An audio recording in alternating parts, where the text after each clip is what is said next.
ধন্যবাদ মাননীয় স্পিকার।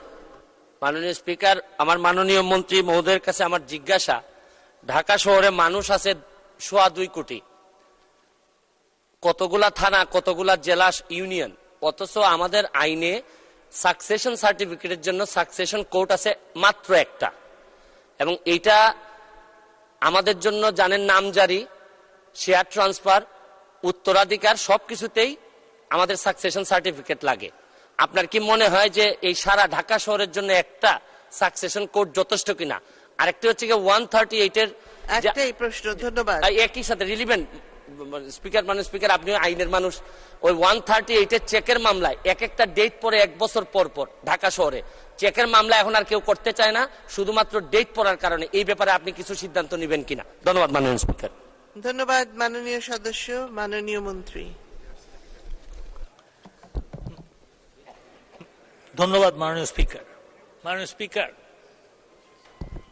মাননীয় সংসদ সদস্য যেরকম মানুষের উপকার করার জন্য সংসদ সদস্য হয়েছেন, আওয়ামী লীগ সরকার কিন্তু জনগণের উপকার করেছে এবং করে বলেই এই 10 বছর 11 বছর 3 বার, আপনার 4 বার এই নির্বাচনে জয়ী হয়েছে। তো সেই প্রেক্ষিতে আমি বলবো যে যদি এই একটা সাকসেশন কোর্টের যদি না হয় তাহলে অবশ্যই এই সরকার সিদ্ধান্ত নিবে যে এটা আরো বাড়ানো, এবং সেইখানে একটা যেই আইনি একটু জটিলতা আছে সেটা রিমুভ করার চেষ্টাও আমরা করব, যাতে মানুষ, মাননীয় প্রধানমন্ত্রী বলেছেন ওয়ান স্টপ সার্ভিস, সেই ওয়ান স্টপ সার্ভিস যেন মানুষ পায় সেটার চেষ্টা করা হচ্ছে।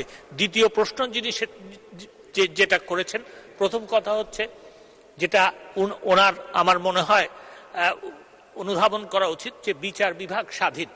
তো সেই প্রেক্ষিতে আমি বলতে চাই যে section 138 of the negotiable instruments অ্যাক্টের যে মামলাগুলি, সেখানে জটিলতা হচ্ছে।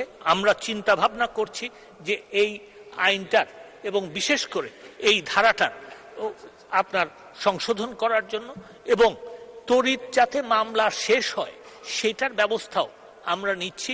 এবং আরো আমি ওনাকে জানাতে চাই যে এই তড়িৎ শেষ হওয়ার জন্য যে কিছু আদালত সৃজন করতে হবে, সেই জন্য অলরেডি আমরা জনপ্রশাসন মন্ত্রণালয়ে লিখেছি। মাননীয় স্পিকার, আপনাকে ধন্যবাদ।